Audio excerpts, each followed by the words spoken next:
Namaskar and welcome to Blogs, Books and Bollywood with Lifeaholic Shalini. Today's the book to befriend is The Leader with Ladders, written by Dr. Pramod Kumar Rajput. Namaste, Dr. Shalini ma'am. I'm sure you would have received and reviewed my book. The name is The Leaders with the Ladders. This is my maiden book, which I wrote with the sole objective of creating awareness on the art and the science behind the leadership and the mindset. My 4 decades of experience in holding different leadership roles in one of the most dynamic sector, that is the pharmaceutical and the healthcare, has gone into making this book relatable to the young leaders, the startups, managers and the change makers in their professional as well as their social journey. And I'm sure whosoever is going to read this book, The Leaders with the Ladders, they will resonate themselves that yes, these things are very simple, it can be doable and it can make a difference. So thank you so much once again for receiving and reviewing my book, The Leaders with the Ladders. Congratulations, Dr. Rajput, for coming up this very, very handy, crisp, brief, to the point book called The Leaders with Ladders. The very first page in which you have dedicated your book to your parents, it is very moving, and the very first line you say, I have not seen God but have always felt His presence in the form of my parents, late Sri Subhash Chand and late Srimati Radhika. My parents gave me the best upbringing possible at that time, instilled in me the middle class values, systems and disciplined me. So this is the discipline and the middle class value, as you say, that has helped you climb the ladder of success so far. And then I'm also impressed with the acknowledgement, the kind of acknowledgement and the endorsements that you have got for your book. And almost all the big names that one can think of in the industry and academia, they have endorsed your book. So again, this is something very, very inspiring. When we come to the structure of the book, it is very well structured, divided into 3 parts. The first part is the basic in leadership, which has 16 chapters like mindset, self-confidence, responsibility in leadership action, procrastination, yes or no. And then the 5th chapter speaks about inquisitiveness, why it is important and how one can leverage one's inquisitiveness. Chapter 6 speaks about commitment to leadership. So there is a kind of commitment that is required towards the common goal by the leaders. It's not a single person's goal. It is about the collective goal and inspiring attitude. So it is something that I was very much inspired by. And then the 8th chapter and the 9th chapter speak about the change maker and the innovation and attribute, how innovation can be brought into the leadership and how it frames and designs and structures and strengthens your leadership. Chapter 10 is about status quo challenge, how to bring about change. We all have that comfort, and how to challenge that comfort and come out of it. This is what chapter 10, which is status quo challenge, speaks about. Chapter 9, the right thing at the right time. Very, very important thing in life, that once we have to do something, it has to be done in the right time. We do good things, but then when we don't do at the right time, sometimes this miscalculation cost us, and we don't get what we desire. Chapter 12 is sharing leadership. Chapter 13 is perseverance with consistency, which I am a great believer of. Chapter 14 is obsession with Excel. So you have talked about how if you are obsessed towards something, the entire universe kind of joins hand and makes it your goal to be fulfilled. And then chapter 15 is an attitude of gratitude that shows the humility of your personality.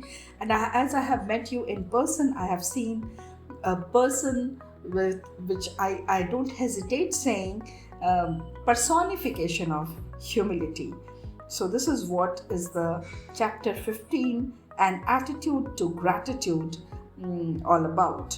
And finally, it is about mentoring. Chapter 16 is about mentoring and how it helps to mentor in the right direction. Coming on to part 2 of your book, which is called Skills in Leadership. And there are 15 chapters as I see here, and each of these chapters show how the skill can be further strengthened when it comes to leadership. And the first chapter speaks about communication. The leaders are always communicators, they lead from the front. The second chapter is on discipline, something very important for the leaders, because this is what the followers see in them and they try to emulate that. And humility. And this humility part is coming again in this part 2, because in the part 1 you have spoken about the attitude of gratitude. Here you are speaking about humility. Somewhere or the other I see both of them resonating with each other. The fourth chapter is on emotional intelligence, more than cognitive intelligence, more than intelligence in terms of IQ. What is more important these days is the EQ. So you know a lot. So it's more about what and how to balance it. The what aspect is the IQ, while the how aspect is the EQ. And you have very well spoken and explained about it. And chapter 5 is about caring attitude, which reminds me of the compassionate leadership, and there has been a lot of literature around this compassionate or benevolent leadership, and I could see it very much in the same line. And then chapter 6 is about being passionate about your dreams. Chapter 7 is resilience. 8 is supportive. 9 is visionary. Your vision will lead the moment, the movement that you have. And then chapter 10 is cross-cultural diversity. A leader is a leader, and leader is not a leader for a selected number of people.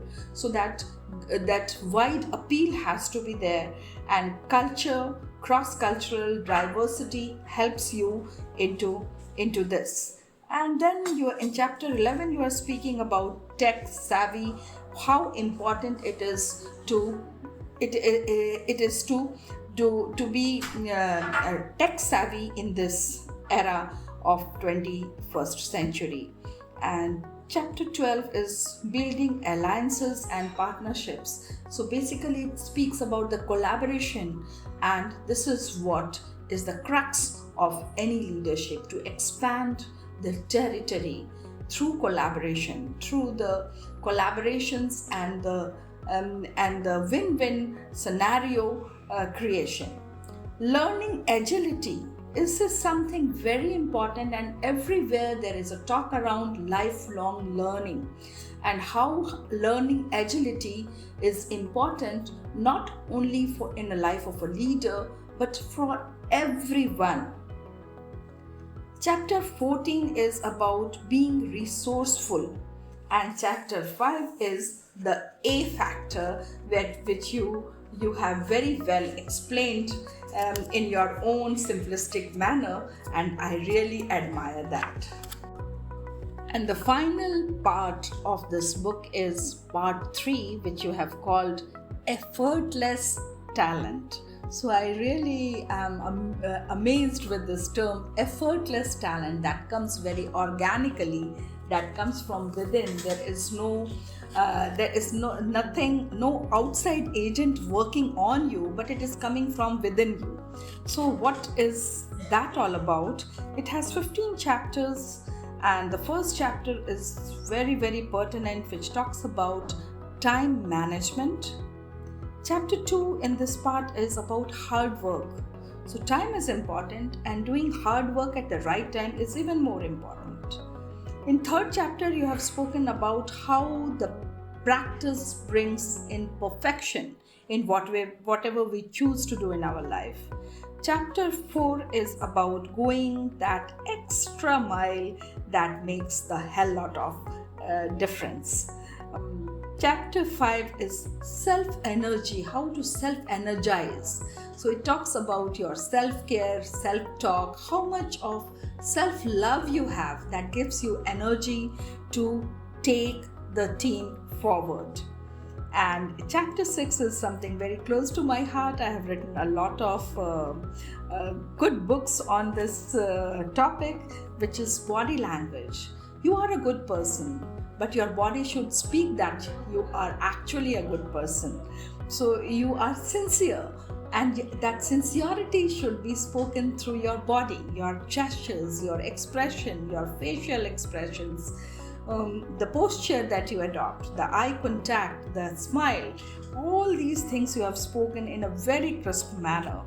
And chapter 7 talks about why ethics is important, why non-ethical person always has to pay in a longer run, and an ethical person in a long run always gets the benefit of it. Chapter 8 is about honesty, while chapter 9 is about passion. Chapter 10 talks about humanity, and this is what is missing these days, or getting lesser and lesser these days. Everyone is blowing her own trumpet. No one is thinking about the other person. So the world needs the most today is the humanity, the compassion, the benevolence, and a leader. Who else than a leader can think and talk and propagate about it? Compassion is the next chapter, chapter 11. Chapter 12 is physical stamina. You are speaking about how you keep your body fit, and keeping your body fit is not only a self-service, but it is also a service to your family, to your society, to your nation. By keeping yourself healthy, you are taking care of all of them. So this is what is physical stamina. Doing your daily exercise, keeping yourself fit will gives you that stamina to do bigger things in life. Chapter 13 is go-getter approach. So this is something that the leaders, I personally feel that the leaders have to move on. Go-getter approach. Let's move on. Let's get along. And there may be differences. So if there is anything, any term that I would like to use, a very cliche term, it may sound as let's agree to disagree without causing discomfort to the other person. And then the 14th chapter is about culture creation, how you create a culture of benevolence, compassion, passion, and humanity in and around yourself. And last is about the trust factor, why it is important, and how creating that trust factor will give you that extra mile, will take you to that extra mile. And you have closed your book, this chapter of your book, by quoting Brian Tracy. He says, how important is trust factor in leadership? And Brian Tracy says, the glue that holds all the relationships together, including the relationship between the leader and the team, is the trust. So I am fully enlightened. I'm very, very happy to read this book because of the size. The size is very brief, and it talks to the point. it's not a heavy, bulky book that will take you days together or maybe weeks together to read. Any person want to have a quick gist of what leadership is all about should have a copy of this book. And with this, I would close my words here. And it has been really very happy experience, fulfilling experience reviewing your book. I wish you all the best and the best for the success of this book. Keep writing and take care. Bye bye.